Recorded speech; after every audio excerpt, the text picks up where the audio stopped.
اعوذ باللہ من الشیطان الرجیم بسم اللہ الرحمن الرحیم یا ایہا الذین آمنوا کتب علیکم الصیام کما کتب علی الذین من قبلکم لعلکم تتقون۔ سورۃ البقرہ آیت نمبر 183۔ اللہ تعالیٰ کا تیسرا بڑا حکم روزے۔ یا ایہا الذین آمنوا، اے ایمان والو، اہل ایمان کو ایمان کے لفظ کے ساتھ خطاب کر کے تنبیہ کر دی ہے کہ جو حکم دیا جا رہا ہے اسے غور و توجہ کے ساتھ سنو اور اس پر عمل کرو۔ کتب علیکم الصیام، تم پر روزے فرض کر دیے گئے ہیں، یعنی رمضان المبارک کے روزے ہر عاقل بالغ مسلمان مرد عورت پر فرض کر دیے گئے ہیں۔ کما کتب علی الذین من قبلکم، جس طرح ان لوگوں پر فرض کیے گئے تھے جو تم سے پہلے تھے، یعنی جیسے دوسری امتوں پر روزے فرض تھے تمہارے اوپر بھی فرض کر دیے گئے۔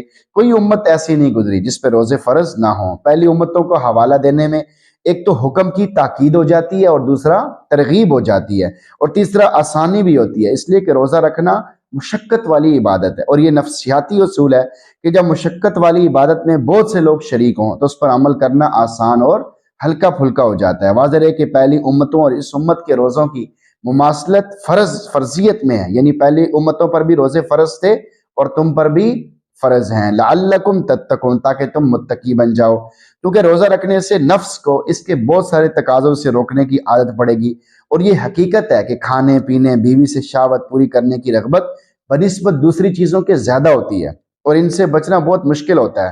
روزہ رکھنے کی وجہ سے جب بندہ ان سے اپنے آپ کو بچا لیتا ہے تو پھر اللہ تعالیٰ کی خاطر دوسری چیزوں کو بھی چھوڑنا آسان ہو جاتا ہے۔ آیت کا میسج آپ کے نام، 11 مہینے نیکی میں گزارنے کی ٹریننگ۔ اس آیت سے واضح ہوا کہ آداب و شرائط کے ساتھ روزہ رکھنے سے انسان میں تقوی کا ملکہ پیدا ہوتا ہے، تقوی کی طاقت پیدا ہوتی ہے، اس لیے کہ روزہ دار پیاس سے تڑپ رہا ہے اور بھوک سے بےتاب ہو رہا ہوتا ہے، سامنے پانی بھی ہوتا ہے، روٹی بھی ہوتی ہے اور دیکھنے والا کوئی انسان بھی نہیں ہے، لیکن اس کے باوجود وہ حلال چیز کی طرف اللہ کے حکم کی تعمیل کی وجہ سے ہاتھ نہیں بڑھاتا۔ جب حلال چیزوں کو اپنے رب کا حکم سمجھ کر چھوڑ دے گا تو وہ چیزیں جن کو اللہ نے ہمیشہ کے لیے حرام کر دیا ہے ان کا ارتکاب کیسے کرے گا؟ لہٰذا مہینہ بھر روزہ رکھنے کا حکم دینے کی وجہ یہی ہے کہ باقی 11 مہینے تقوی کے ساتھ گزارنے کی صلاحیت اور طاقت پیدا ہو جائے، اور جو لوگ روزہ رکھ لینے کے باوجود جھوٹ، غیبت، دوسرے گناہ نہیں چھوڑتے، ان کے بارے میں نبی اکرم صلی اللہ علیہ وسلم نے واضح طور پہ فرما دیا، من لم يدع قول الزور والعمل به فلیس للہ حاجتا ان یدع طعامہ وشرابہ۔ جو آدمی جھوٹ بولنا اور اس پر عمل کرنا نہیں چھوڑتا تو اللہ تعالیٰ کو اس کی کوئی ضرورت نہیں ہے کہ اس نے کھانا پینا چھوڑا ہوا ہے۔ صحیح بخاری۔ روزوں کی اہمیت نبی اکرم صلی اللہ علیہ وسلم کی نظر میں روزے جیسی کوئی عبادت نہیں۔ نبی اکرم صلی اللہ علیہ وسلم فرماتے ہیں، علیک بالصوم فإنہ لا مثل لہ، اپنے اوپر روزے لازم کر لو، اس لیے کہ روزے جیسی کوئی عبادت نہیں ہے۔ روزے داروں کے لیے جنت کا ایک خاص دروازہ۔ ایک اور حدیث میں نبی اکرم صلی اللہ علیہ وسلم فرماتے ہیں، ان فی الجنت بابا یقال له الریان يدخل منه الصائمون یوم القیامہ لا يدخل منه احد غیرهم یقال این الصائمون فیقومون لا يدخل منه احد غیرهم فاذا دخلوا اغلق فلم يدخل منه احد۔ جنت میں ایک دروازہ ہے جسے ریان کہتے ہیں، اس میں صرف روزے دار ہی داخل ہوں گے، اس کے علاوہ اور کوئی داخل نہیں ہو سکے گا۔ قیامت کے دن ان کے بارے میں پوچھا جائے گا کہ روزے دار کہاں ہیں؟ جب وہ داخل ہو جائیں گے تو پھر جنت کا وہ دروازہ بند کر دیا جائے گا اور کوئی بھی اس میں سے داخل نہیں ہو سکے گا۔ روزے داروں کے لیے فرشتے دعا کرتے ہیں۔ امام الانبیاء صلی اللہ علیہ وسلم فرماتے ہیں، الصائم اذا اکل عنده المفاطیر سلت علیہ الملائکہ۔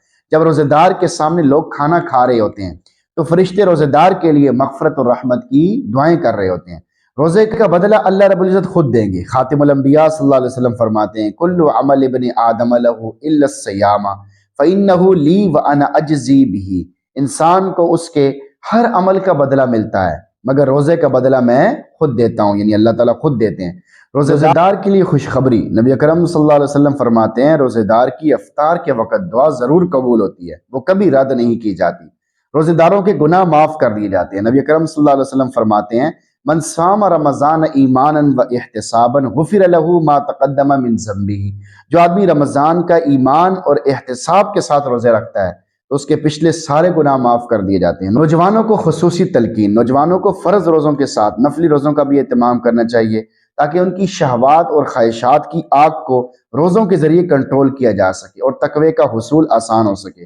ایام 20 ہر چاند مہینے کی 12، 13 اور 14 تاریخ کے روزے رکھنے کا اہتمام کیا جائے۔ اگر اس سے شہوت کی آگ ٹھنڈی نہ ہو تو صوم داؤدی رکھنے کا اہتمام کیا جائے۔ انشاءاللہ اس سے شہوات اور خواہشات کی آگ کنٹرول ہو جائے گی۔ صوم داؤدی ایک دن روزہ رکھنا، یعنی حضرت داؤد علیہ السلام کیسے روزہ رکھتے تھے، ایک دن روزہ رکھنا اور ایک دن افطار کرنا، تو اس کا اہتمام کرنے سے بھی شہوات اور خواہشات کی آگ کنٹرول ہو جائے گی۔ اللہ تعالیٰ سے دعا اللہ تعالیٰ ہم سب کو قرآن پڑھنے، سننے، سمجھنے کی توفیق نصیب فرمائے، آمین۔